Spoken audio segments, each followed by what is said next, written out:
261 ईस्वी का समय। मौर्य साम्राज्य अपने सुनहरे युग में था। यह साम्राज्य जिसे चंद्रगुप्त मौर्य ने शुरू किया था, अब उनके पोते अशोक के नेतृत्व में अपनी ऊंचाई पर पहुंच चुका था। अशोक, जिन्हें चक्रवर्ती सम्राट कहा जाता था, न सिर्फ एक महान शासक बल्कि एक शक्तिशाली योद्धा भी थे। उनकी सत्ता भारत के बड़े हिस्से में फैली थी, लेकिन उनका सपना अधूरा था, पूरे भारत को एकजुट करना। मौर्य साम्राज्य के नक्शे पर एक स्वतंत्र राज्य था, कलिंग। यह राज्य, जो आज के ओडिशा के नाम से जाना जाता है, मौर्य साम्राज्य के लिए चुनौती बना हुआ था। वहां के लोग अपनी आजादी के लिए इतने प्रतिबद्ध थे कि उन्होंने मौर्य साम्राज्य के अधीन होने से साफ इनकार कर दिया। कलिंग के लोगों का यह संदेश सम्राट अशोक तक पहुंचा, जिसमें कहा गया था, हम अपनी जान दे देंगे लेकिन आजादी नहीं छोड़ेंगे। इस संदेश ने सम्राट अशोक को क्रोधित कर दिया। उन्होंने तय किया कि कलिंग को अपने साम्राज्य का हिस्सा बनाना ही है। कलिंग की धरती कला, व्यापार और सांस्कृतिक धरोहरों से समृद्ध थी। उनके बंदरगाह दुनिया भर में मशहूर थे। कलिंग के लोग युद्ध में माहिर थे, लेकिन उनकी सबसे बड़ी ताकत थी उनकी स्वतंत्रता के प्रति गहरी निष्ठा। उनके लिए गुलामी से बेहतर मर जाना था। सम्राट अशोक ने अपनी विशाल सेना को युद्ध के लिए तैयार किया। इस सेना में 50,000 पैदल सैनिक, 3,000 युद्ध हाथी और कई घुड़सवार शामिल थे।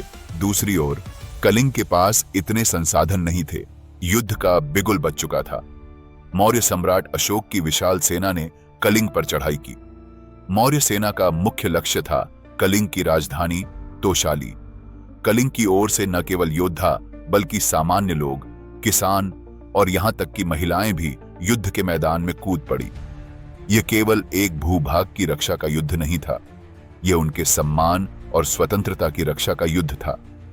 कलिंग की भूमि, जो कभी अपने कला, संस्कृति और व्यापार के लिए प्रसिद्ध थी, अब युद्ध के शोर और रक्तपात से भर चुकी थी।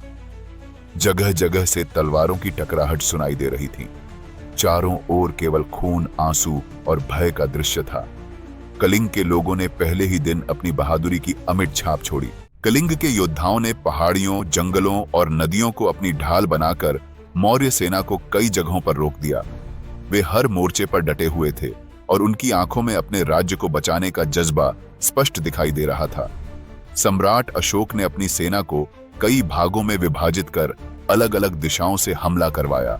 इस विशाल और सुसंगठित सेना के सामने कलिंग के योद्धा धीरे धीरे अपनी ताकत खोने लगे। मौर्य सेना के हमलों ने युद्ध को और भी भयानक बना दिया। हर वार के साथ कलिंग की शक्ति कमजोर होती जा रही थी, लेकिन कलिंग के लोग हार मानने को तैयार नहीं थे। वे बार बार अपनी पूरी शक्ति जुटाकर मौर्य सेना के सामने खड़े हो जाते। जैसे जैसे युद्ध आगे बढ़ा, तोशाली की भूमि और आसपास के क्षेत्र खून से लाल हो गए।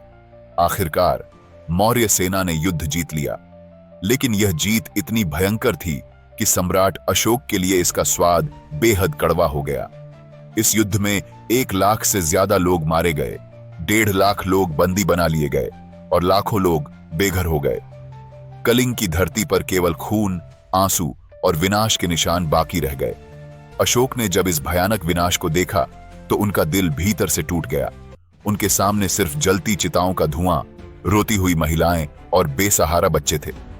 उन्हें एहसास हुआ कि इस जीत ने उन्हें कुछ नहीं दिया, सिर्फ दुख और पछतावा। इस युद्ध के बाद सम्राट अशोक के मन में करुणा और पछतावे की लहर उठी। उन्होंने अपने जीवन में बदलाव लाने का फैसला किया। कुछ समय बाद सम्राट अशोक ने बौद्ध भिक्षुओं से मुलाकात की। उनकी शिक्षाओं ने सम्राट अशोक को शांति और करुणा का रास्ता दिखाया।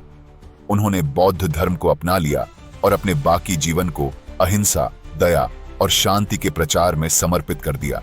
इस वीडियो को देखने के लिए धन्यवाद। मिलते हैं अगली बार। प्लीज लाइक करें, शेयर करें और सब्सक्राइब करें। जय हिंद, जय भारत।